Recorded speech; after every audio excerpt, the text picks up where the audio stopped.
И снимам. Чакай, че минава кола. Здравейте, приятели! Добре дошли в канала на VDR Media. В днешния... Всички ме виждат, брат. Те в дачата са ми познати и този ми е познат. Днеска има ретро парад и ще го излъчваме, затова.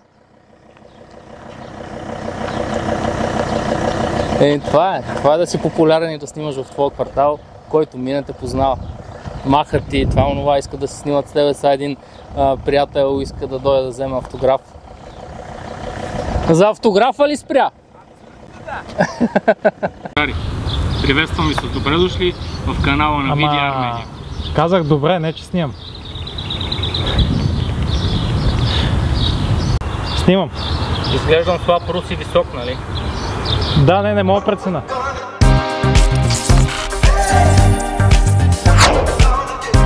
Здравейте, другари! Добре дошли в канала на VDR Media. Приветствам ви с добре дошли. В днешния епизод ще видите нещо малко по-различно от това, което сте свикнали да виждате от нас. А именно ретро парада, който се провежда всяка година в София.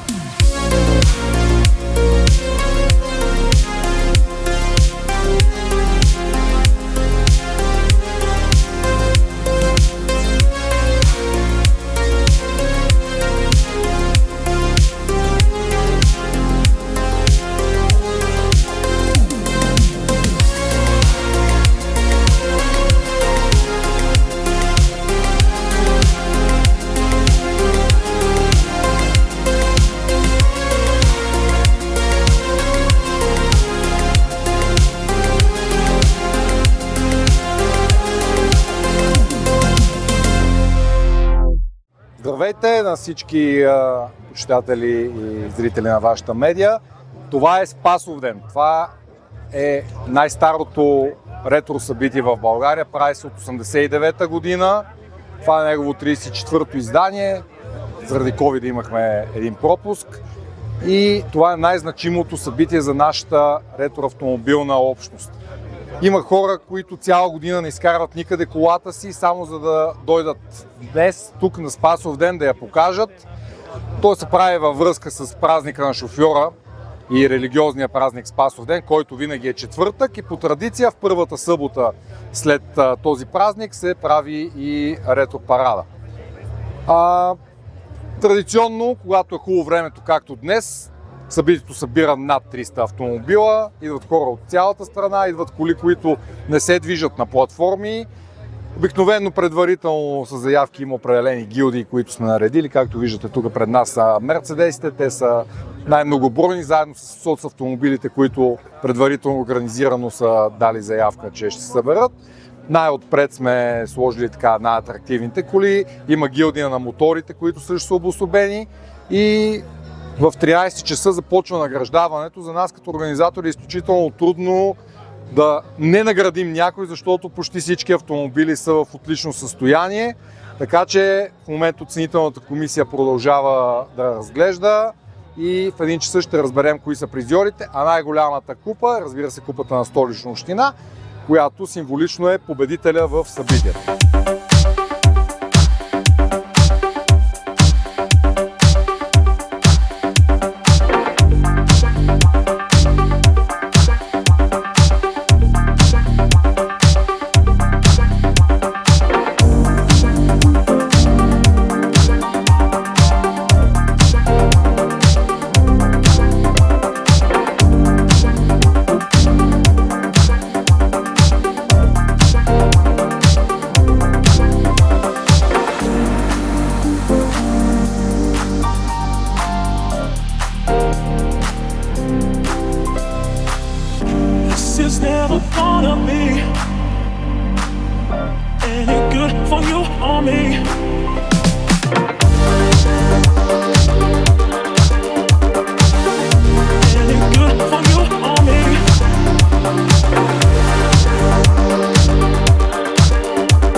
I'm confounded with the truth.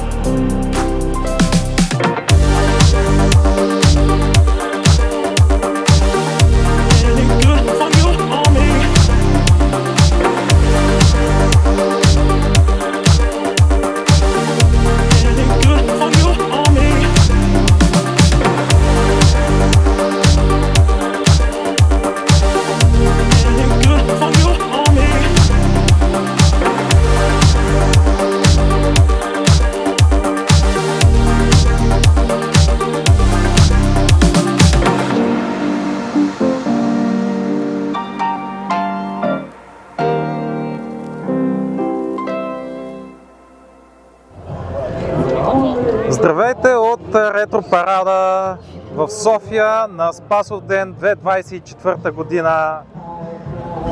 Моля, представи се, коя си на зрителите и защо си тук? Здравейте, казвам се Христина. Тук съм за поредна година. Баща ми участва с този автомобил. Това е BMW 2000 T-Lux от 68 година. По случай Спасовден в центъра на София всяка година се провежда ретро парад. Имаме доста ретро автомобили, но точно днес избрахме да участваме именно с BMW-то, за да има някакъв тип ротация и да не омръзват на зрителите. Може да разгледате автомобила отвътре също, напълно реставриран. Лично от баща ми всичко сам е направил, някои части са поръчвани нови, друго е пращал за хромиране, другите неща сам си ги е възстановил, пребоядисал изцяло сам.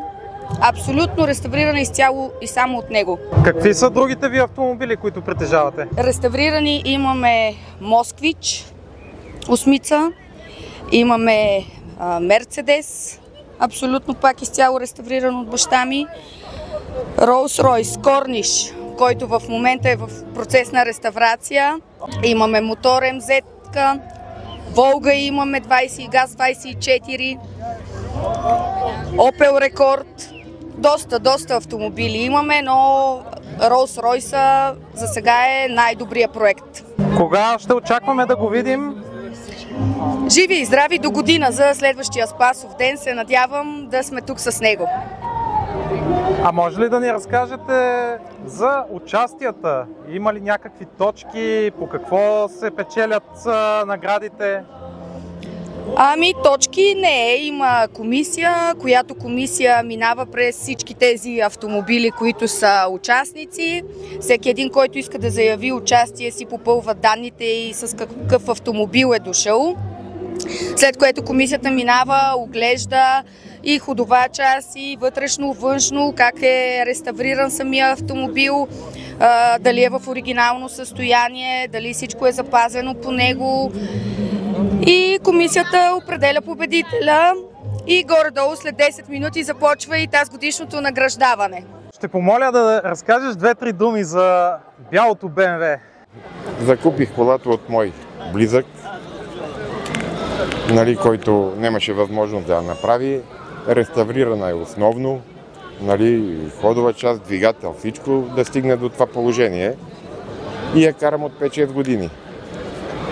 Колата е в идеално състояние в момента. 68 година е производство. Някакво по-специално изпълнение, предполагам, че е поръчкова. Така мисля аз, но... Печелил ли си награди с нея? Печелила, много пъти е печелила, давал се награди и първо место е печелила на ретро паради и други награди, участвам в ралита. Колко време ти отне, за да я реставрираш? Ами около 2 години. 2 години и малко. Да стане така. Това включва купе, двигател, всичко? Всичко. Тапицерия, всичко си е оригинално по нея. Тапицерията не е правена.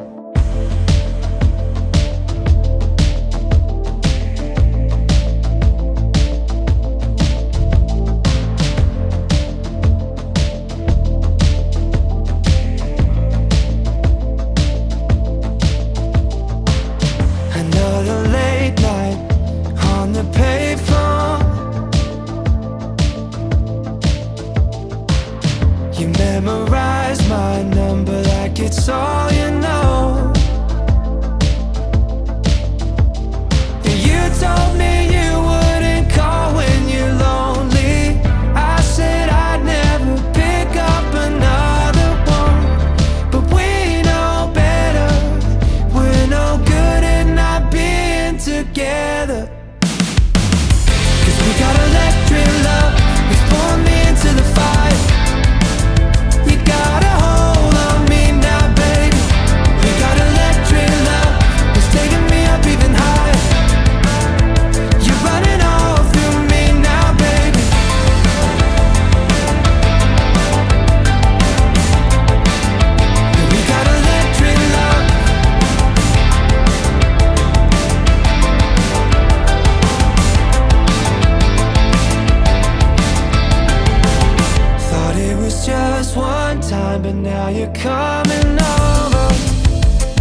Честита победа!